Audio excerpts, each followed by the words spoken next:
اب سے آپ سے سوال ہے، اب جو سچویشن ایک ڈیولپ ہوئی ہے، پاکستان نے عالمی سفارتکاری میں تاریخ تو رقم کر ہی دی ہے، لیکن اب یہ بھی باتیں ہونا شروع ہو گئی ہیں کہ اس جنگ کے بعد یا پھر اب سیز فائر کے بعد یہ واضح ہو گیا ہے کہ پاکستان نے امریکہ کو ریسکیو کیا ہے، اور یہ بھی واضح ہو گیا ہے کہ کون سے ممالک ہیں جو ایران کے ساتھ ہیں، یا وہ کون ہیں جو امریکہ کے ساتھ ہیں، یا پھر ایک جو زون تھا کہ جی یہ ہمارا ساتھ دیں گے اور یہ نہیں، تو وہ اب ختم ہو گیا ہے۔ جی بہت شکریہ۔ لیکن غور اس میں کوئی شک نہیں ہے کہ اس جنگ نے جی احتشام صاحب کنٹینیو کیجئے گا، اس وقت میں نے سوال افسر سے کیا ہے، آپ کے پاس میں ایک مرتبہ پھر آؤں گی۔ جی افسر کنٹینیو کیجئے گا۔ شکریہ گوہر۔ دیکھیں میرے خیال میں پاکستان کی سفارتی، آج ہم تمام پاکستانی اس بات کو لے کر بہت خوش ہیں جب آج صبح سب نے یہ ہیڈ لائنز دیکھی ہوں گی کہ پاکستان نے ایک اور خدا نخواستہ جنگ عظیم ہونے سے روک لیا ہے۔ یہ ایک ٹیمپرری سیز فائر ہے، لیکن یہ ایک بہت بڑی کامیابی سفارتی طور پر اس لیے ہے کہ اس کانٹیکسٹ میں دونوں ایران کا کسی کے اوپر اعتماد نہیں تھا کہ وہ میڈیشن کروا سکے، اور جب پاکستان کا نام ایک ثالث کے طور پہ آیا تو نئے سیئرز جن کو ہم کہتے ہیں، جو کچھ خاص اچھا نہیں چاہتے پاکستان کے لیے، تو وہ اتنے آپٹمسٹک نہیں ہے پاکستان کو لے کر۔ وہ لوگ پہلے سے کہہ رہے تھے کہ ایران کسی کے اوپر اعتماد نہیں کرے گا، لیکن جس انداز میں ان چیزوں کو آگے چلایا اس میں یقینی طور پر چین نے بھی کردار ادا کیا۔ لیکن احتشام صاحب جو بھی بات کر رہے تھے، اٹ سیلف ایران کو قائل کرنا کہ وہ ایک ایسے موقع پر کہ جہاں پر دفاعی طور پر انہوں نے اپنے آپ کو اور اپنے عزم کے حساب سے بھی انہوں نے اپنے آپ کو ثابت کیا، اور وہ لڑائی جاری رکھنے کے عزم کا اظہار کر رہے تھے، اس میں ان کو قائل کرنا کہ وہ امریکہ کے ساتھ ایک میز پر بیٹھیں یا ایک ٹیمپرری سیز فائر کی طرف جائیں۔ اس میں پاکستان کی جو قیادت ہے، سول اور عسکری قیادت، ان کی ایک جوائنٹ ایفرٹ اور کولیبوریشن میرے خیال سے ہمارے ڈومیسٹک کانٹیکسٹ میں بھی اس کے اوپر ڈیبیٹ ہونی چاہیے، کیونکہ انفارچونیٹلی ماضی میں ہم نے ہمیشہ دیکھا ہے کہ وہ فارن پالیسی ہو یا دیگر معاملات، دونوں کی ڈومین ڈیبیٹ میں رہی ہے اور سول اور عسکری قیادت میں ڈفرینسز رہے، لیکن اس بار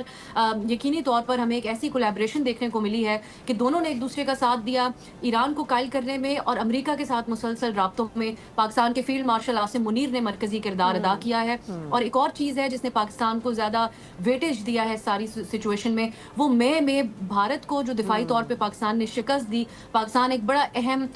دفاعی طور پہ ایک مضبوط ملک کے طور پہ خطے میں سامنے آیا۔ سو یقینی طور پر آئی تھنک پاکستان نے اپنے کارڈز بہت اچھے طریقے سے پلے کیے۔ اگر کسی کو فیس سیونگ ملی بھی ہے تو اس کا کانٹیکسٹ جو ہے وہ ایک نیگیٹو کانٹیکسٹ نہیں ہے، کیونکہ دنیا اس وقت متحمل نہیں ہو سکتی تھی جس قسم کے ریٹرکس صدر ٹرمپ کی طرف سے ظاہر کیے جا رہے تھے، وہ درجہ حرارت کو جتنا اوپر لے گئے تھے اپنے بیانات کے ذریعے، اس کے بعد اس چیزوں کو کام ڈاؤن کرنا، ان کو ایک سیز فائر کی بات کرنا ان کے لیے، اور جس میں ان کو تھوڑی بہت فیس سیونگ بھی مل رہی ہو۔ صدر ٹرمپ نے آج صبح جو بیان جاری کیا اس میں انہوں نے کہا کہ ہم اپنے دفاعی اہداف ایران میں پورے کر چکے تھے۔ سو یہ ایک ایسی موقع تھا اور اتنا ٹائملی، ہم نے خبروں میں یہ بھی اطلاعات سامنے آ رہی ہیں کہ پچھلے 72 آورز پاکستان کی لیڈرشپ بے تحاشا مصروف رہی ہے رابطے کرنے میں کہ صدر ٹرمپ کی دی ہوئی ڈیڈ لائن ختم ہونے پہ وہ کوئی انتہائی قدم نہ اٹھا لیں، اور وہ جس قسم کی فیصلہ سازی اور بیانات دے رہے تھے اسے ایسا لگ رہا تھا کہ ایران بھی پھر بڑا ایک سخت جو امریکہ کے اتحادی ممالک ہیں ان کی طرف جوابی کارروائی کرے گا، جس کا وہ اظہار بھی کر چکے تھے۔ تو اس ساری صورتحال کے اندر ایک ایسے ایک بااعتماد ملک کے طور پہ سامنے آنا، اس کا فلی کریڈٹ جاتا ہے پاکستان کی جو ہے وہ اعلیٰ قیادت کو۔ اور ایک اور بات میں ضرور کہنا چاہوں گی، ہم پچھلے کچھ سالوں میں پاکستان کی فارن پالیسی پہ کے حوالے سے جب بات کرتے تھے تو بالخصوص امریکہ نے افغانستان سے جب انخلا کیا تو یہ کہا جاتا تھا کہ پاکستان اب ارریلیونٹ ہو چکا ہے، لیکن جس انداز میں پاکستان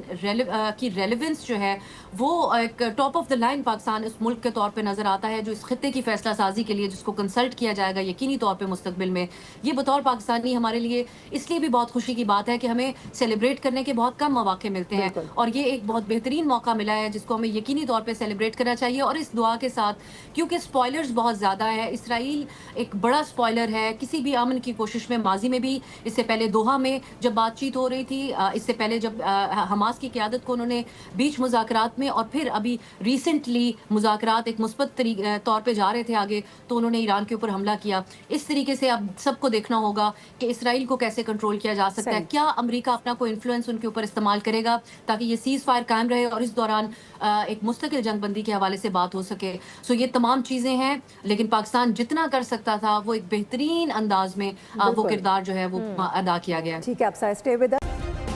سبسکرائب کریں اور بیل دبائیں تاکہ کوئی خبر رہ نہ جائے۔